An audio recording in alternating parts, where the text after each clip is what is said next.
नमस्कार, मैं कमलेश कबीर, आपका एक बार फिर स्वागत करता हूँ इस नए एपिसोड में। आज के इस एपिसोड में हम बात करेंगे राजस्थान की। आपको पता ही होगा, भारतीय जनता पार्टी ने जहाँ 25 में से 15 सीटों के ऊपर अपने उम्मीदवारों की घोषणा कर दी। राजस्थान में कुल लोकसभा की जो सीटें हैं, उनकी संख्या 25 है। और पिछले अगर 3 बार के हम आंकड़ों की बात करते हैं, तो 2009 में लोकसभा चुनाव में कांग्रेस पार्टी ने 25 में से 20 सीटों पे जीत हासिल की थी।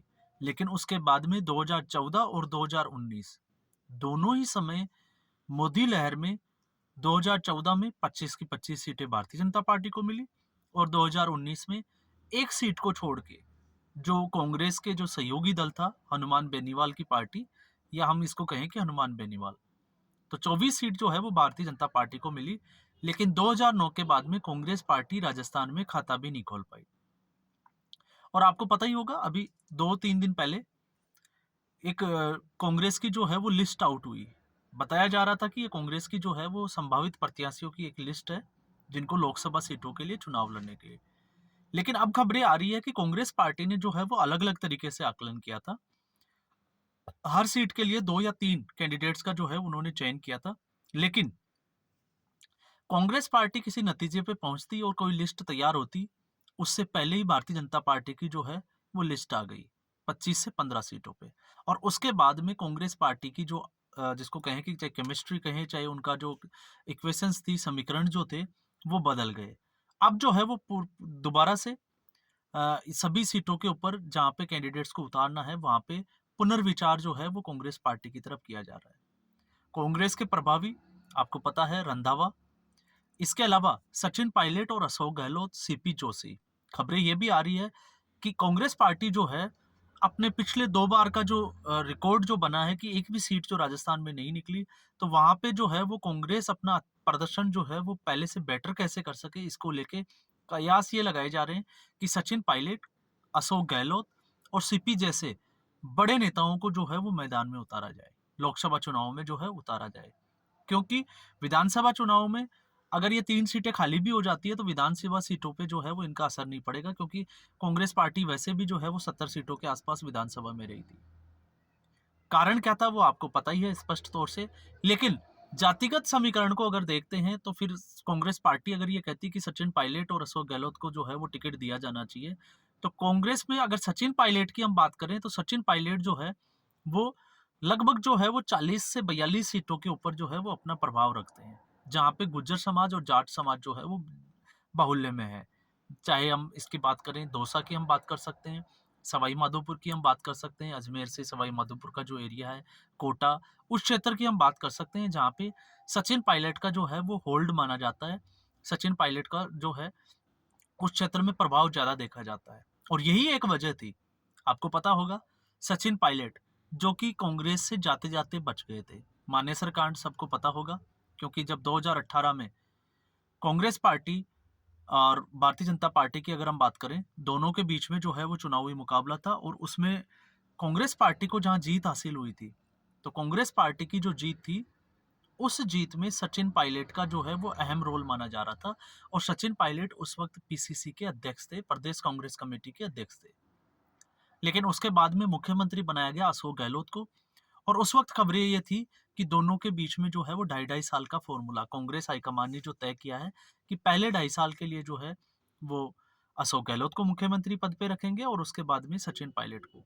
लेकिन जैसे जैसे 2.5 साल पूरे होने को आ गए, नजदीक आ गए, तो उसके बाद में जब सचिन पायलट को मुख्यमंत्री नहीं बनाया गया, तो सचिन पायलट ने बगावत की।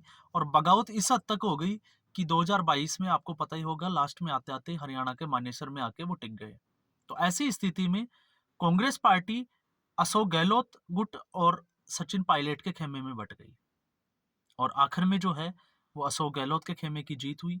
अब आप ये सोचोगे कि अशोक गहलोत के खेमे की, तो अशोक गहलोत ने जो है वो हाईकमान को भी झुका दिया। हाईकमान चाहती थी सचिन पायलट को जो है वो मुख्यमंत्री बनाया जाए, और अशोक गहलोत को जो है वो राष्ट्रीय राजनीति में जो है वो लेके आया जाए। कांग्रेस का जो है नेशनल कांग्रेस, आईएनसी, उसका अध्यक्ष बना दिया जाए, जो अभी मल्लिकार्जुन खड़गे हैं। लेकिन गहलोत को जो है वो कुर्सी अपनी प्यारी थी, उन्होंने कुर्सी छोड़ी नहीं। और चाहे हम इसको कहें कि चाहे वो बेटे की राजनीति को लेके या इसको लेके, तो ऐसी स्थिति में जब ये मनमुटाव बढ़ गया उसके बाद में अभी आपको पता होगा पिछले साल जो चुनाव हुए दिसंबर में जिनका रिजल्ट आया, उन चुनावों में भारतीय जनता पार्टी के मुकाबले कांग्रेस पार्टी की क्या स्थिति हुई, क्योंकि एक वक्त तक सर्वे रिपोर्ट्स में ये था कि कांग्रेस जो है वो या तो कड़ी टक्कर देगी या कांग्रेस पार्टी जीत हासिल कर लेगी। लेकिन बात ये थी कि सचिन पायलट के समर्थक जो है वो सचिन पायलट को तो जिताना चाहते थे, लेकिन अशोक गहलोत को जो है वो नीचे, या इसको हम कहें कि वो कांग्रेस के फेवर में थे लेकिन सचिन पायलट के वो खिलाफ दिखाई देते थे। और यही एक वजह थी कि अशोक गहलोत के खिलाफ होने की वजह से इन 42 सीटों में से कांग्रेस पार्टी को सिर्फ 15 से भी कम सीटें जो है वो कांग्रेस पार्टी के खाते में आई। और यही एक जो है वो बड़ा कारण था, कांग्रेस की बड़ी हार का कारण था।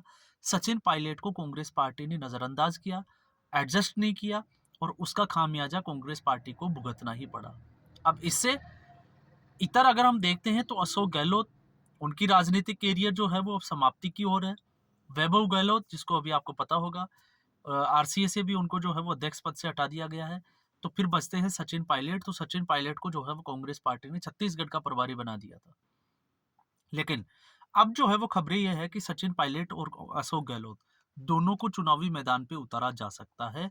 लेकिन इससे भी बड़ी खबर यह है कि ये दोनों ही बड़े नेता जो है वो चुनावी मैदान में उतरने के लिए तैयार नहीं है।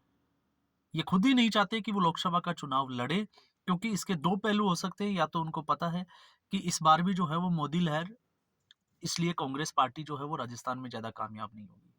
या दूसरा अगर हम देखें तो ये भी हो सकता है, जो कांग्रेस पार्टी का तर्क है, उस कांग्रेस पार्टी का तर्क यह है कि अगर सचिन पायलट, अशोक गहलोत और सीपी जैसे अगर गद्दावर नेता चुनावी मैदान में उतर जाते हैं, तो फिर वो अपनी सीटों के अलावा दूसरी सीटों पे जो है वो समर्थन मांगते हुए या रैलियां करते हुए नजर नहीं आएंगे, जिसका खामियाजा जो है वो कांग्रेस पार्टी को भुगतना पड़ेगा। तो कांग्रेस पार्टी इस यहाँ पे जो है वो बड़ी मुश्किल पे है। और भारतीय जनता पार्टी ने जितने भी जो 15 सीटों पे जो टिकट दिए हैं वो बड़े ही सोच समझ कर दिए गए हैं। हालांकि इसमें भारतीय जनता पार्टी ने जहाँ पे हनुमान बेलीवाल का होल्ड है, वहां पे भी ज्योति मिर्धा को जो है वो चुनावी मैदान में उतारा है। और उम्मीद ये लगाई जा रही है कि यहाँ पे जो है ज्योति मिर्धा और हनुमान बेलीवाल के बीच में कड़ी टक्कर या कड़ा मुकाबला जो है वो देखा जा सकता है। लेकिन अगर हनुमान बेनीवाल की बात करें तो हनुमान बेनीवाल की जो है वो अलग पार्टी है, इससे कांग्रेस पार्टी को कोई फायदा होगा ऐसा कहीं नजर नहीं आता।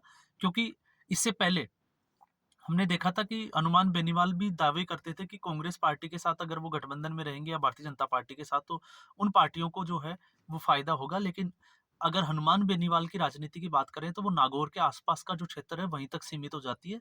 दूसरी सीटों पे हनुमान बेनीवाल का जो है वो कोई भी, इसको हम कहें कि या कोई वोट बैंक है या कोई प्रभाव है, ऐसा जो है वो अभी तक सामने आया नहीं है। लेकिन राजस्थान में जहां सचिन पायलट और अशोक गहलोत की जो खेमेबाजी थी, गुटबाजी थी, उसमें इतना जरूर है कि उसमें जो है वो कांग्रेस पार्टी का नुकसान ही हुआ है। अब तक जो है वो कांग्रेस पार्टी का इसमें फायदा नहीं हुआ है। लेकिन दोनों नेता इन चुनावों से सबक लेते हुए जो है वो अपने स्टेटमेंट बड़े सोच समझ के दे रहे हैं। ये भी कह रहे हैं कि हम लोग जो है वो साथ साथ हैं। लेकिन अंदरूनी खाने ये भी खबरें आती हैं कि दोनों खेमे जो है, दोनों में जो है वो गुटबाजी जो है वो बहुत ज्यादा है। ये विधानसभा का जो टिकट वितरण हुआ था उसमें भी हमने देखा था। और अब इस बार जब राजस्थान में ये कयास लगाए जा रहे हैं कि जो है वो सीटों का जो बंटवारा है वो हो चुका है, उम्मीदवारों का चयन हो चुका है, और उसके बाद में लिस्ट भी आउट हो जाती है, और फिर ये खबर आती है कि नहीं, भारतीय जनता पार्टी की लिस्ट आने के बाद में जो है वो पुनर्विचार किया जा रहा है। पुनर्विचार करने के पीछे कारण जो है वो वजह ये बताई जा रही है कि एक एक सीट पे दो या तीन तीन प्रत्याशियों के नाम की जो है वो मंथन किया जा रहा है, विचार किया जा रहा है। तो इससे आपको स्थिति का अंदाजा हो गया होगा, क्योंकि सब लोग जो है अपने अपने गुट के, अपने अपने जो लीडर्स हैं, अपने अपने जो खेमे में बाड़ेबंदी जिसको हम कहते हैं, कि अपना अपना जो है वो वजूद बढ़ाने के लिए ये लोग अपने जो आसपास के लोग हैं, चहेते लोग हैं, उनको टिकट देने की जो है वो बात करते हैं। और ऐसी स्थिति में जो है हाईकमान की अगर हम बात करें तो अशोक गहलोत के सामने जो है कांग्रेस हाईकमान वो भी बौना नजर आता है। और ऐसा इसलिए क्योंकि विधानसभा चुनाव में हमने देखा था, उससे पहले जब हाईकमान की बात जो है वो अशोक गहलोत ने नहीं सुनी, वो मुख्यमंत्री पद पे रहे, और उसके बाद में उन्होंने अकेले चुनाव भी लड़ा, अपना दमखम भी दिखाया, और हाईकमान को सीधे तौर से चुनौती भी दी। तो ऐसी स्थिति में अब कांग्रेस पार्टी की भी जो मजबूरी है कि सचिन पायलट को भी साथ में लेके चलना है और अशोक गहलोत को भी। क्यों? क्योंकि कांग्रेस पार्टी की आपने देखा हर स्टेट में राज्य दर राज्य हम देख रहे हैं कि पार्टी जो है वो टूटती ही जा रही है। और अगर राजस्थान भी इस वक्त टूट जाता है तो फिर ऐसी स्थिति में कांग्रेस पार्टी के लिए ये जो है वो सबसे बड़ा, जिसको हम कहें कि एक खाली स्थान हो जाएगा, एक स्पेस हो जाएगा जिसको कांग्रेस पार्टी को भरना बहुत मुश्किल होगा। आज के एपिसोड में बस इतना ही। फिर हम एक नए एपिसोड के साथ में एक नए मुद्दे के साथ हाजिर होंगे। तब तक के लिए आप सभी को नमस्कार, धन्यवाद।